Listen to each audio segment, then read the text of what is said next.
전에 세계적인 일간지 뉴욕 타임즈에 우리나라 어떤 할머니에 관한 이야기가 대서특필이 된 적이 있습니다. 이 할머니가 왜 유명해졌는가?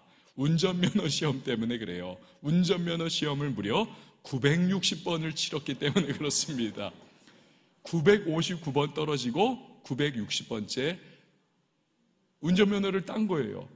야, 어떻게 도대체 시험을 그렇게 많이 칠 수 있느냐? 그냥 매일 시험을 치신 거예요. 계속 떨어지니까 계속. 할머니의 성함도 독특합니다. 자동차를 연상시키는 차사순 할머니. 차사준이 아니고 차사순 할머니세요. 근데 여러분 생각해 보십시오. 960번 도전해서 운전면허를 땄다. 웬만한 분 같으면요 진작에 포기를 했습니다. 아니 내가 이런 것도 못 따고 이게 내가 뭐야 이거 이러면서 그냥 집어 던져버렸을 텐데 959번 떨어졌음에도 한 번 더라고 하는 그 불굴의 도전정신 960번째 땄다니까요. 대단한 거 아닙니까? 이분은 그 기간 동안 인내심을 연단했을 것이고 그리고 도전정신을 계속 불태웠을 것이고 포기하지 않는 마음을 계속 가다듬으면서 그렇게 결국에는 이뤄낸 것이죠. 뉴욕타임즈가요 우리 차사순 할머니를 일컬어서 이렇게 말을 했어요. 아이들이 본받아야 할 불굴의 도전정신의 대표적인 인물이다. 대단하지 않습니까? 세계적인 신문인데 대표적인 인물로 소개를 하더라. 여러분 고난과 어려움이라고 하는 것은요 양면성을 가지고 있습니다. 이 고난과 어려움은 역기능적인 결과를 만들어낼 수도 있고 순기능을 이뤄낼 수도 있습니다. 고난과 어려움에 어떤 사람은 완전히 팍 꺾여버립니다. 인생 파탄이 나버리고 도전하고자 하는 마음 자체를 완전히 상실해버릴 수가 있습니다. 자꾸 실패하다 보면은 이 역기능적인 결과지요. 순기능적인 결과도 있습니다. 깨지고 넘어지고 실패하지만 마음을 가다듬고 다시 한번 도전하는 그 모습 과정 속에서 연단받는 거지요. 성품도 연단을 받고 끈기도 연단을 받고 그러다가 뭔가를 하나 이뤄내면 그것이 차곡차곡 쌓여서 인생에 다가오는 불시험들을 두려워하지 않고 또다시 승리하리라고 하는 마음의 각오를 가지고 앞을 향하여 담대하게 나갈 수 있는 이 고난이 주는 순기능인 것입니다. 신앙에서도 마찬가지입니다. 위대한 신학자인 어거스틴이 한 말이 있습니다. 고통은 동일할 수 있다. 그러나 고통당하는 사람의 모습은 동일하지 않다. 어떤 분은 고난을 당할 때 하나님을요 원망합니다. 하나님에게서 더 멀리 떠나가고 하나님을 심지어 저주하는 사람들도 있습니다. 고난의 역기능이죠. 반면에 어떤 분은 고난을 당할 때 그동안 잊고 살았던 하나님을 떠올립니다. 하나님의 이름을 부릅니다. 그분께 나아갑니다. 하나님과 새로운 관계를 형성합니다. 고난의 순기능입니다. 우리는 그것을 구약시대 이스라엘의 선지자 요나에게서 오늘 살펴볼 수가 있습니다. 요나는 하나님의 명령을 받았습니다. 너는 니느웨에 가서 내 명령을 전해라. 나의 메시지를 전해라. 어떤 내용이었습니까? 40일이 지나면 니느웨 성 심판당할 거라. 왜요? 그 엄청난 죄악들이 하늘 보좌까지 들렸다는 거예요. 하나님이 더 이상 인내할 수 없는 이제 심판을 부을 수밖에 없는 상황이 됐다는 것입니다. 요나가 거절하고 도망을 칩니다. 가라고 했던 니느웨와 정반대의 장소인 다시스로 도망치죠. 그 이유가 4장 2절에서 하나님께 항변하는 내용에 그대로 담겨 있습니다. 이렇게 그가 말을 해요. 여호와께 기도하여 이르되 여호와여 내가 고국에 있을 때에 이러하겠다고 말씀하지 아니하였나이까. 그러므로 내가 빨리 다시스로 도망하였사오니 주께서는 은혜로우시며 자비로우시며 노하기를 더디하시며 인애가 크시사 뜻을 돌이켜 재앙을 내리지 아니하시는 하나님이신 줄을 내가 알았음이니이다. 하나님은 이스라엘의 조상인 아브라함에게 말씀하시죠. 창세기 12장 보면 야 아버지의 고향에, 친척에, 너희 편하게 살던 데 떠나서 내가 너에게 명령하는 곳으로 가라. 가나안이죠. 거기 가면 내가 너에게 복을 주고 너로 인하여 열방 만민들이 복을 받게 해줄 거야. 그래서 아브람이라고 하는 이름을 아브라함이라고 하는 이름으로까지 바꿔주시죠. 열방의 아버지라고 하는 의미를 가지고 있습니다. 그럼 아브라함의 후손인 이스라엘 사람들은 우리 조상에게 하나님께서 열방의 축복되라고 했으니 우리도 그 사명을 잘 이루어야 되겠다. 제사장적인 민족으로 그들이 하나님 이름을 전하고 하나님의 메시지를 전하고 하면서 세계 만민이 복받도록 애를 썼어야죠.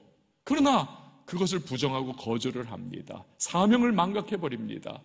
국수주의에 빠지고 그들은 민족주의에 완전히 그냥 장아찌가 돼버리고 선민사상을 그들은요 오해하면서 우리만 하나님 백성이야, 니들은 하나님과 관계없는 떨거지들이야. 이거 얼마나 왜곡된 마음입니까? 선지자 요나 역시도 같은 마인드를 갖고 있는 겁니다. 게다가 니느웨가 어디인가? 이스라엘을 멸망시킨 아수르의 수도가 바로 니느웨입니다. 40일이 지나면 너희를 하나님께서 다 멸망시키실 것이다. 여기까지는 요나가 귀가 번쩍 너무 좋다라고 하는 거예요. 이 원수를 갚을 때가 온다는 거예요. 그러나 요나의 마음속에 왜 거절하고 도망갔던가? 하나님의 성품이 무엇인지를 알았기 때문에 그렇습니다.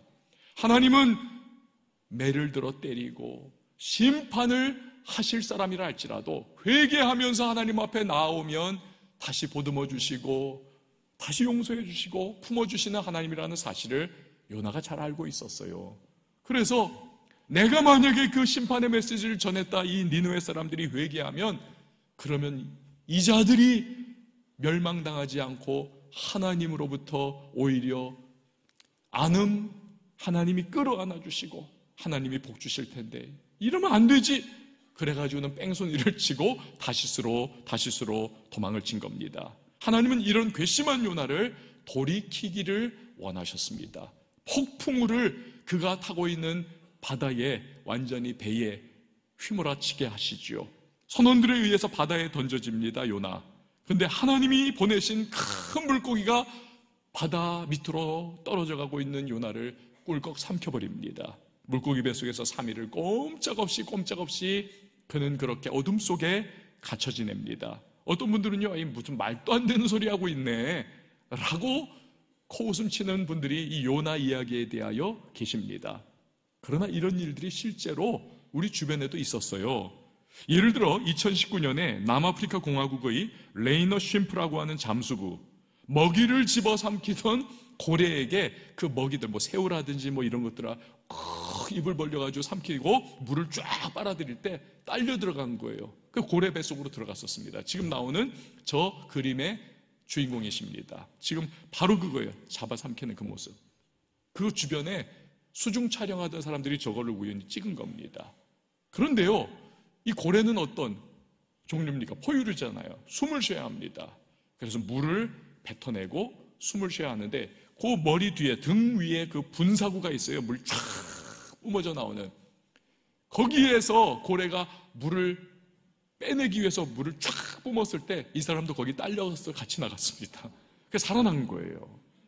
또 하나가 있습니다. 1891년도에 제임스 바틀리라고 하는 선원, 향유 고래를 작살로 사냥을 하다 그만 물에 떨어져 버리고 말았습니다. 성난 고래가 삼켜버리고 말았어요. 큰 향유 고래가. 고래 위장 속에 들어가서 무려 15시간을 갇혀 있다가 이 포경 선원들이 고래를 결국 잡아가지고 배를 갈랐더니 위장이 꿈틀꿈틀하더라는 거예요. 이상하게 위장을 갈랐더니 이 제임스 바틀리가 거기서 살아가지고 나 살았어 하면서 나오더라는 것입니다. 15시간 만에. 이런 일들이 여기저기에 있었습니다. 여러분, 하물며 전능하신 하나님께서 계획과 뜻을 가지고 하신다면 여러분, 요나의 일들은 일어날 수 있음을 믿으시기를 바랍니다. 요나의 경우처럼 그 사랑하는 자녀가 불순종하고 거역할 때 하나님은 그냥 내버려 두지 않으십니다. 반드시 하나님의 방법으로 치시고 손을 대십니다. 나빠서 그렇습니까? 아니요. 이것은 부모의 마음, 아버지의 심정입니다. 자녀 잘못되면 성실하게 징계해야 이 자녀가 돌아오는 것처럼 성실하신 하나님, 사랑하시는 하늘 아버지 하나님께서 잘못된 그의 백성을 가만 놔둘 수가 없는 겁니다. 그게 하나님의 성품이에요. 야고보서의 말씀처럼 징계가 없으면 사생아인 것입니다. 그래서요, 우리가 때로 하나님께 까불다가 우리가 죄와 불순종에 있다가 하나님께 매맞을 때가 있습니다. 그때 우리는요, 아파요. 하지만 우리는 안도의 한숨을 쉬어야만 합니다. 그래도 내가 적어도 버림받은 존재 아니구나. 나 하나님의 자녀구나. 하나님이 나 사랑하시는구나. 이 마음을 우리가 가져야 할 줄 믿으시기를 바랍니다. 그렇지만 징계는 아프죠. 고통스럽습니다. 요나는 죽음과도 같은 큰 고난에 처합니다. 3절에 그의 마음이 잘 표현되어 있습니다. 보세요. 주께서 나를 깊음 속 바다 가운데 던지셨으므로 큰 물이 나를 둘렀고 주의 파도와 큰 물결이 다 내 위에 넘쳤나이다. 아멘. 자, 이런 상황이 되면 앞에서도 말씀드렸듯이 두 종류가 나타나는 거죠. 고난의 역기능에 사로잡히는 사람들은요, 하나님 완전 떠나갑니다. 하나님 저주합니다. 믿음 그따위 거 이제는 팽개쳐버리고 맙니다. 그러나 고난의 순기능이 막 작동이 되면은요, 하나님과 관계 있는 사람들은 하나님께 나오고 놓쳤던 기도를 다시 붙잡고 하나님 앞에 부르짖는 모습으로 나오게 되는 것입니다. 요나가 바로 그러한 모습이었습니다. 큰 고난 속에서 피하고 싶었고 도망치고 싶었던 그 하나님 앞에 그가 기도로 부르짖게 되더라는 것입니다. 1절 말씀 우리 같이 읽어보도록 합니다. 시작. 요나가 물소고기 뱃속에서 그의 하나님 여호와께 기도하여. 아멘. 여러분, 우리도 고난을 만나면 두 갈래 길이 우리 앞에 쫙 펼쳐지게 됩니다. 고난의 역기능에 우리가 편승할 것인가, 고난의 순기능에 편승하여 하나님 찾고 기도하고 부르짖을 것인가. 저와 여러분, 우리 왕성의 지체들은 다 고난과 어려움과 말 못할 괴로운 순간을 직면할 때 하나님 찾고 기도하고 그의 이름 부르짖고 그분 앞에 나가는 저와 여러분이 다 될 수 있기를 축복합니다. 고난 중에 드리는 기도는요, 한두 번 하고 말아서는 안 되는 것입니다. 요나 보세요. 물고기 뱃속에서 드린 기도, 주여 도와주세요, 살려주세요, 한 번 하고 끝난 거 아닙니다. 우리나라 이 한글 번역본에는 기도한즉 이렇게 나오지만, 그러나 히브리어 여러분 이 원어에는요 미완료형입니다. 계속 기도하는 거예요. 응답의 역사가 임할 때까지 계속 기도 또 부르짖음 계속 했던 것입니다. 여러분, 우리가요 기도하다 보면 상황과 환경은 전혀 아직 변함이 없지만 내 마음이 변화하고 내 마음에 하나님이 주시는 평강과 하나님이 응답을 지금 주셨구나라고 하는 확신이 올 때가 있는 것입니다. 요나가 그걸 체험했어요. 2절 말씀 보니까 이르되 내가 받는 고난으로 말미암아 여호와께 불러 아뢰었더니 주께서 내게 대답하셨고 내가 스올의 뱃속에서 부르짖었더니 주께서 내 음성을 들으셨나이다. 여러분, 기도하다가 포기하지 마시기를 바랍니다. 예수님께서 가난한 과부의 비유를 들어주셨잖아요. 불의한 재판장에게 그냥 맨날 들러붙어가지고는 나 돈도 없어요, 나 당신 줄 뇌물도 없어요, 나 힘도 없어요, 백도 없어요, 아는 것도 없어요, 그러니 당신이 도와주세요, 힘내주세요, 저를 위하여 재판해주세요. 처음에는 콧방귀도 안 끼고 저거 언제나 나한테 돈 가져오나, 이 불의한 재판장이 자꾸 그 생각이 나고 있다가 나중에는 너무너무 귀찮으니까 알았어 하면서 재판을 해주더라는 것입니다. 그러니까 하나님께서 우리에게 기도하라고 할 때 계속해서 끈질기게 기도하라는 거죠. 그러면 눈에는 아무 증거 보이지 않아도, 손에는 잡힌 것 없어도, 귀에는 들리는 것 없어도 어느 한순간이 되면 하나님이 내 기도를 들으셨다, 이 마음에 확신이 오고 평강이 싹 찾아오는 그런 순간, 여러분 여기까지 기도해야 한다는 것입니다. 요나가 그것을 경험했어요. 자, 그러면 그때부터 우리가 가져야 할 한 가지의 태도가 있습니다. 4절 말씀을 같이 한번 읽어보도록 합니다. 시작. 내가 말하기를 내가 주의 목전에서 쫓겨났을지라도 다시 주의 성전을 바라보겠다 하였나이다. 아멘. 여기서 주의 성전을 내가 바라보겠습니다. 주의 성전은 이 땅의 성전이 아니라 하늘의 성전입니다. 하늘. 그러니 그 의미는 나 하나님께 나의 마음의 시선을 초점 맞추겠습니다.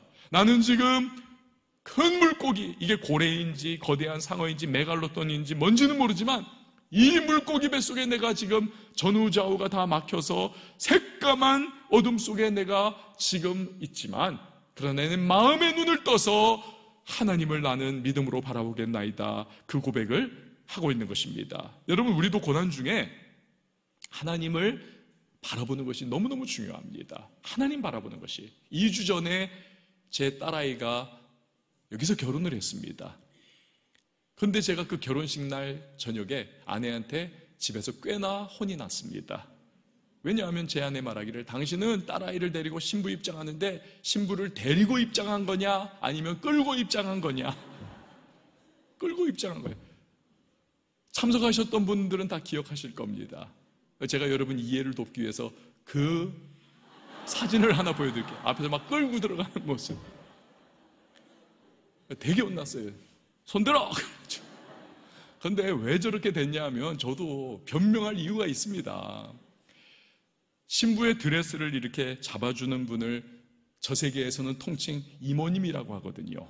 이모님께서 신부 입장 전에 저한테 와가지고 이렇게 귓속말로 신신당부를 한 것이 있어요. 목사님, 신부가 중앙에 서야만 합니다. 그리고 신부 드레스를 종종 아빠들이 밟아서 이게 찢어질 수도 있는 그런 상황이 되는데 절대로 밟지 않아야 돼요. 그러려면 목사님 한 걸음 정도 앞에 서셔야 해요. 그런데 그 순간 그게 제 뇌리에 탁 박혀버리고 말았습니다. 그리고 저의 그때부터의 지상 최대의 과제는 신부 드레스 안 찢는 것과 신부를 중앙에 세우는 것. 그러려면 내가 한 걸음 정도 앞으로 가야 된다. 그래가지고는 주례 목사님이 신부 입장하는 그 순간부터 제 머릿속에 제 딸아이는 온데간데였고 한 걸음 앞 안 찢는 것 중앙. 그래가지고 막 제 혼자서 앞으로 간 거예요. 가다 보니까 이건 신부 입장이 아니라 신부 아버지 입장이 돼버린 겁니다. 막 가는데 제가 딸아이 손잡고 있는 것도 잊어버렸어요.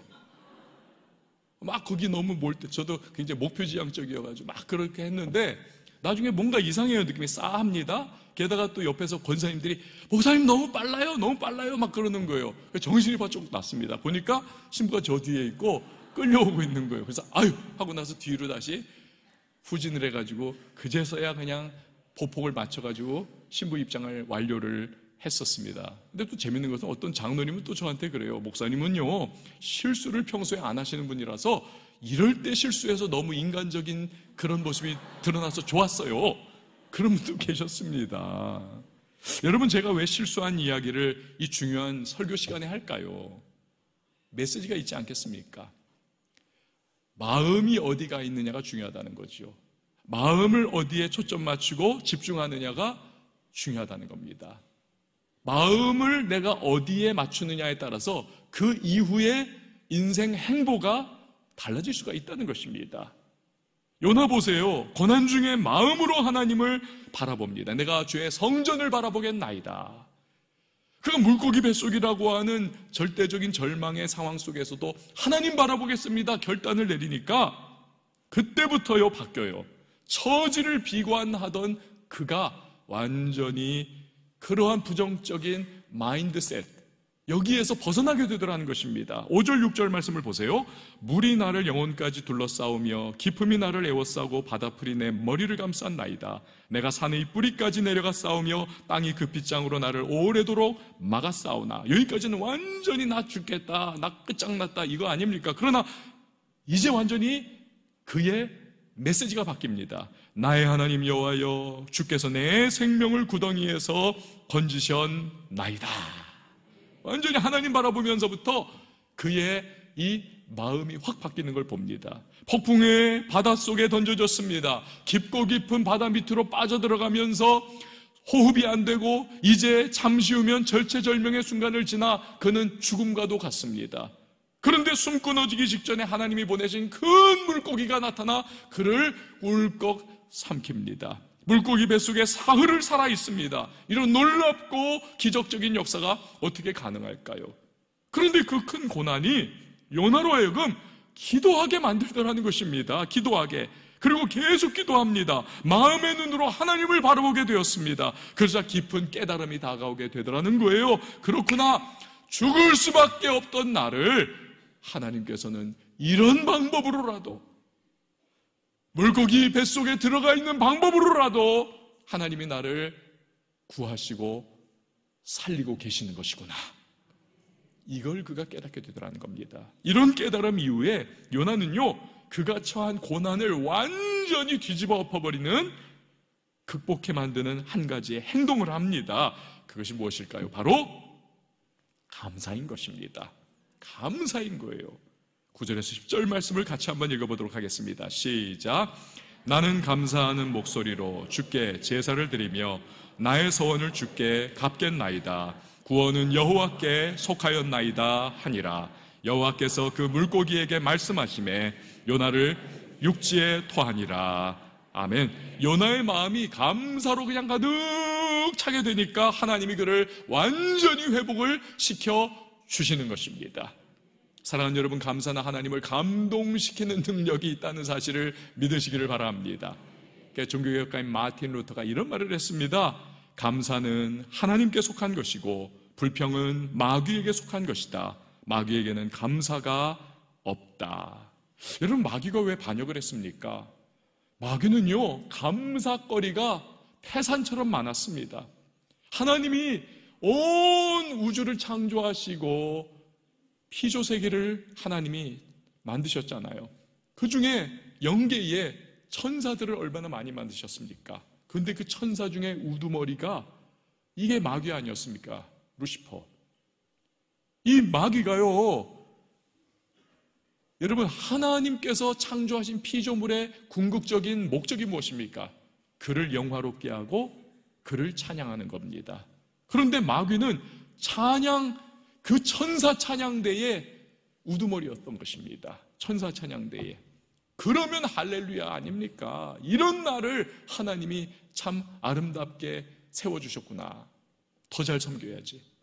웬일입니까? 나 저 하나님처럼 될 거야. 하나님 자리를 내가 빼앗았으면 좋겠다. 반역하지 않습니까? 감사를 놓쳐버리니까 반역하면서 결국에는 자기를 따르는 이 귀신들과 함께 공중에 쫓겨나는 거 아닙니까? 그래서 마귀가 되고 마귀를 따르는 귀신들이 되는 거죠. 천사가 타락하니까 마귀가 되고 귀신들이 되는 겁니다. 여러분, 하나님은 절대로 불평불만에 차 있고 감사가 없는 사람에게는 축복을 하시지를 않습니다. 왜? 자꾸 마귀가 연상이 되는 거거든요. 하나님 앞에서. 그 과거의 마귀의 역사. 그러니까 아무리 봉사 많이 하고 기도 많이 하고 하여튼 하고 해도 이 불평불만이 가득 차 있고 감사가 없다. 그 사람 하나님 주시는 축복을 누릴 수가 없는 것입니다. 이거 얼마나 안타까운 일입니까? 마틴 로이드 존스라고 하는 목사님이 이런 말을 했어요. 만일 감사의 마음을 갖고 있지 않다면 여러분은 절대로 그리스도인이 아닙니다.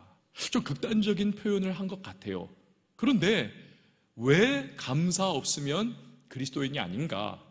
하박국 선지자가 우리에게 힌트를 줍니다. 하박국 3장에 보면은 비록 무화과 나무가 무성하지 못하며 포도나무에 열매가 없으며 감람나무에 소출이 없으며 밭에 먹을 것이 없으며 우리의 양이 없으며 외양간에 소가 없을지라도 나는 여호와로 말미암아 즐거워하며 나의 구원의 하나님으로 말미암아 기뻐하리로다. 그러니까 다른 모든 것이 부족하고 없어도 우리들 크리스천에게는 남이 갖지 못한 것이, 아니 가장 중요한 것이 하나 있지 않습니까? 그것은 바로 구원의 하나님이십니다.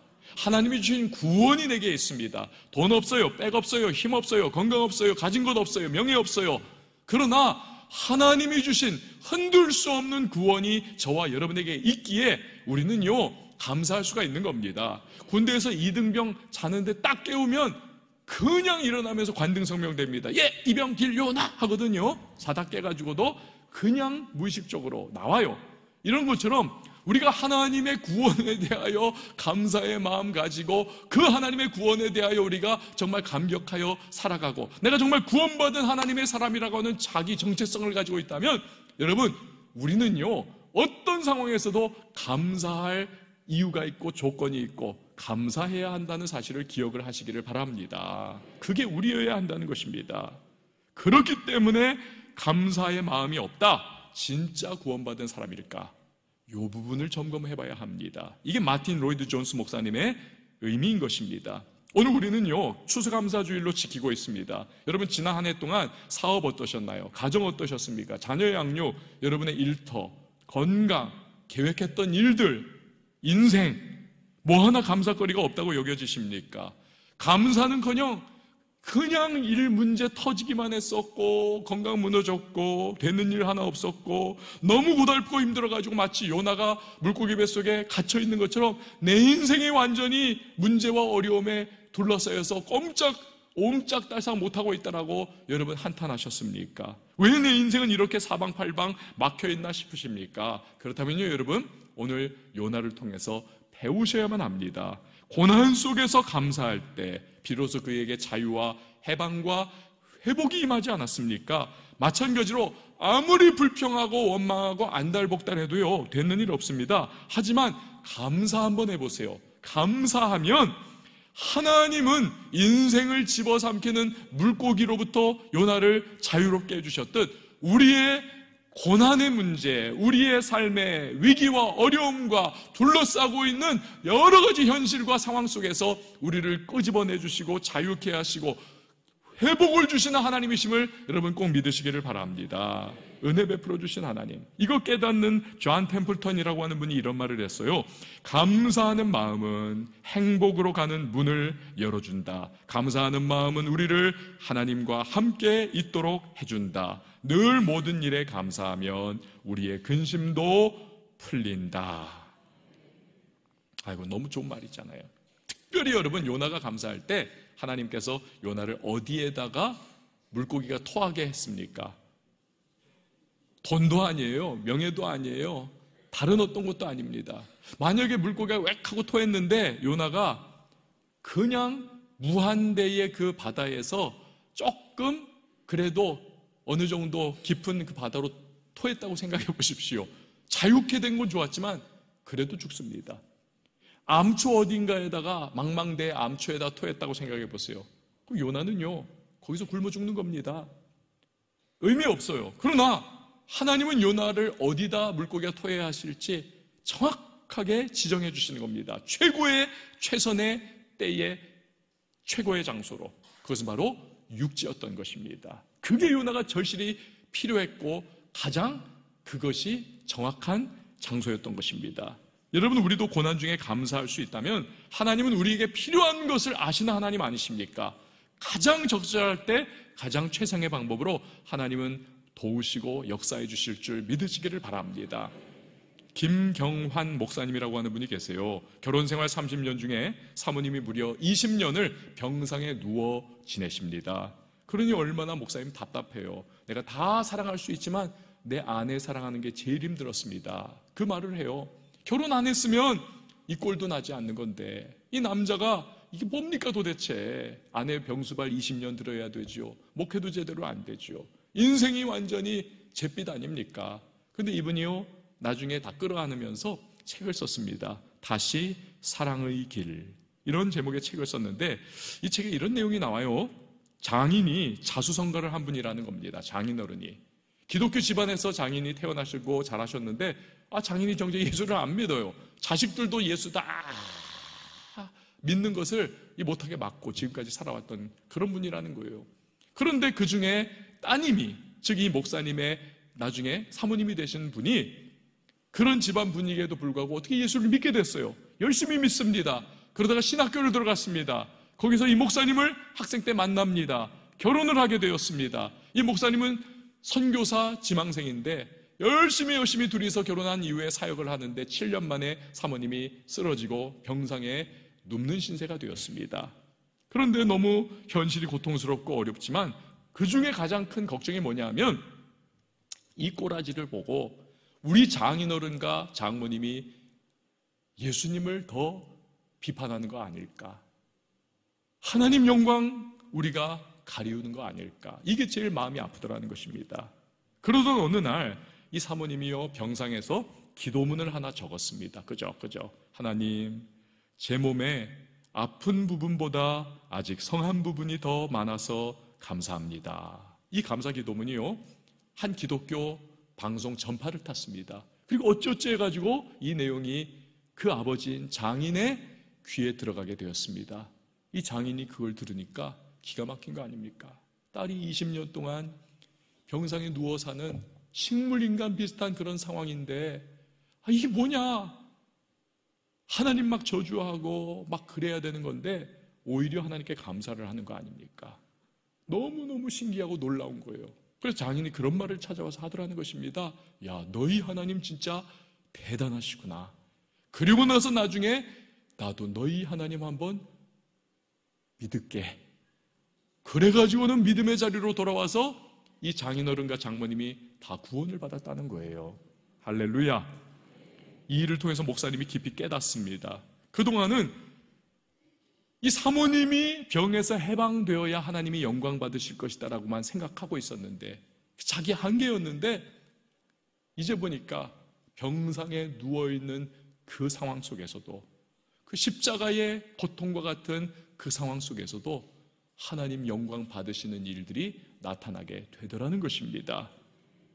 너희가 믿는 하나님 참 대단하신 것 같다. 그 하나님 나도 믿자. 여러분 한번 생각해 보세요. 병은 낫습니다. 그렇지만 사랑하는 아버지와 어머니가 예수를 안 믿어요. 그래서 연세 많이 드셔서 이제 돌아가시고 나서 장례를 목사님 사모님이 치러드려야 하는데 이 부모님들이 예수 안 믿다 지옥 가셨어요. 병은 나았어도 이게 얼마나 고통스럽습니까? 얼마나 정말 뼈골이 쑤시는 그러한 괴로움과 이 마음이 정말 무너져 내리겠습니까? 그렇지만 병은 안 났어요. 그럼에도 불구하고 하나님 영광 받으시는 역사가 나타나고 장인 장모님이 다 소원 중에 소원인 예수 믿고 구원받아 하나님 백성 되는 놀라운 역사가 일어났으니 여러분 얼마나 우리의 뜻을 뛰어넘는 하나님의 역사 아니고 무엇이겠습니까?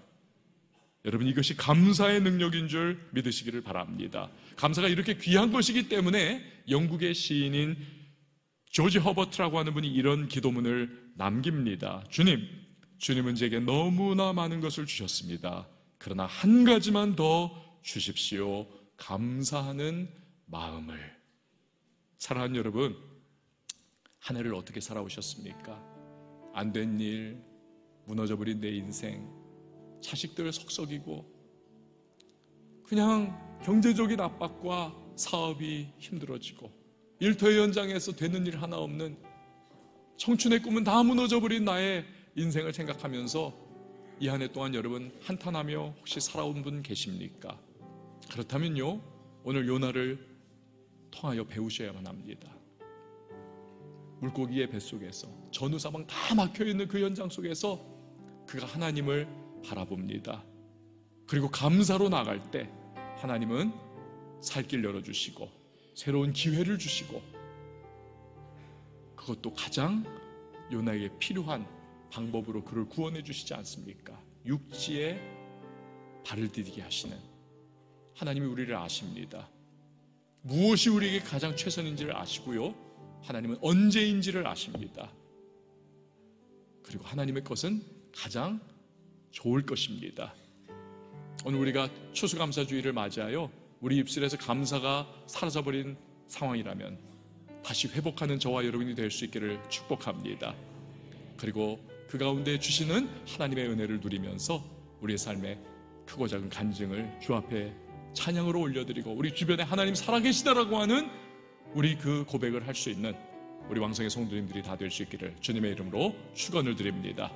이 시간에 우리 함께 찬양하도록 할 텐데요. 특별히 2절에 보면은 하나님께서 나에게 행하시는 일들을 내가 다 알 수는 없지만 감사와 순종으로 주님 인도하시는 길을 가겠습니다. 하나님의 생각은 내 생각보다 큽니다. 나의 지혜로 측량 다 못합니다. 이러한 내용이 담겨 있어요.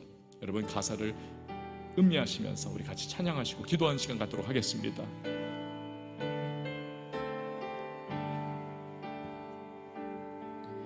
하나님의 부르심에는 후회하심이 없네. 내가 이 자리에 선 것도 주의 부르심이라. 하나님의 부르심에는 결코 실수가 없네. 나를 부르신 하나님의 신실하심을 우리 2절로 나갑니다. 작은 나를 부르신 나는 알 수 없지만 오직 감사와 순종으로 주의 길을 가리라. 때로 내가 연약해져도 주님 날 도우시니 그 놀라운 그 계획 나는 믿으며 살겠습니다. 날 부르신 뜻 내 생각보다 크고 날 향한 계획 나의 지혜로 측량 못하나 가장 좋은 길로 가장 완전한 길로 오늘도 날 이끄신 2절입니다. 작은 나를 부르신 나는 알 수 없지만 오직 감사와 순종으로 주의 길을 가리라. 때로 내가 연약해져도 주님 날 도우시니 주의 놀라운 그 계획을 나는 믿으며 살리. 날 부르신 그 내 생각보다 날 향한 계획 나의 지혜로 측량 못하나 가장 좋은 길로 가장 완전한 길로 오늘도 날 이끄시니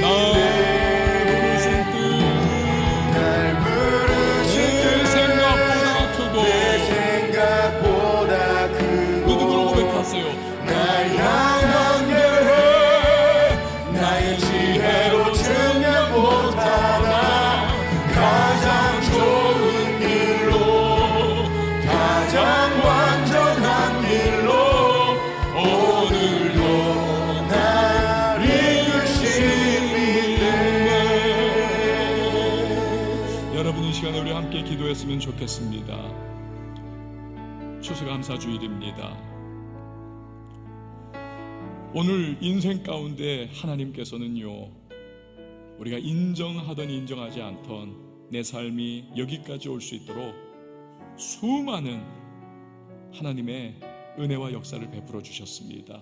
그리고 무엇보다도 우리를 하나님의 자녀 될 수 있도록 구원의 은혜를 베풀어 주셨습니다. 이것보다 더 크게 감사해야 할 제목이 어디 있겠습니까? 그러나 우리는 놓치고 살아요. 돈 문제, 관계 문제, 여러 가지 우리 대두되는 문제들로 말미암아 있고 없고 또 유불리를 따라서 우리는 감사를 하기도 하고 포기하기도 하고 감사 대신 원망 불평을 터뜨리기도 합니다. 아니요, 우린 늘 감사해야 할 존재들입니다. 그리고 이 추수감사주의를 통해서 또 요나의 이야기를 통해서 우리는 감사의 회복이 있어야 하겠습니다. 감사가 우리를 자유케 할 겁니다. 감사가 우리를 회복시킬 겁니다. 가장 필요한 은혜를 베풀어 주신 하나님을 만나게 되는 것 감사를 통해서입니다. 주님, 감사하며 살아갈 수 있도록 하시고 내 입술에서 사라져버린 감사를 회복하는 이 계절이 될 수 있도록 도와달라고 말씀을 기억하며 우리 주여 한번 외치고 통성으로 기도합니다. 주여! 하나님 아버지 감사드립니다. 우리가 다시 한번 입술 가운데 원망과 불평을 하나님 다 내려놓고 하나님 앞에 감사하며 찬양하는 사람들이 되시기를 원합니다. 하나님, 우리에게 베푸신 구원의 은혜가 만국하고 하나님이 우리에게 지금까지 베푸신 보좌의 은혜가 하나님 내가 인정하든 인정하지 않던 하나님 셀 수 없이 많음을 고백합니다. 주 하나님 아버지 감사를 회복해 하시옵소서. 이 추수감사주일에 다시 한번 내 마음과 심령 속에 우리 하나님을 향한 감사가 하나님 회복되게 하여 주시옵소서. 감사가 나를 인도하고 자유케 하고 회복시키는 하나님의 통로가 될 줄 믿습니다. 하나님께서는 나를 향하여 가장 좋은 계획 가지고 계시고 하나님 가장 좋은 타협을 가지고 계시는 하나님이시고 또한 답을 갖고 계시는 줄 믿습니다. 하나님, 그 마음을 내가 그렇게 가지고 하나님 바라보면서 감사하며 주 인도하시는 일을 돌가 하나님 어떤 분이신지를 증거하는 당신의 주님을 되게 하여 주시옵소서. 하나님, 이 추수감사주일에 우리가 다시 한번 감사를 회복하기를 원합니다.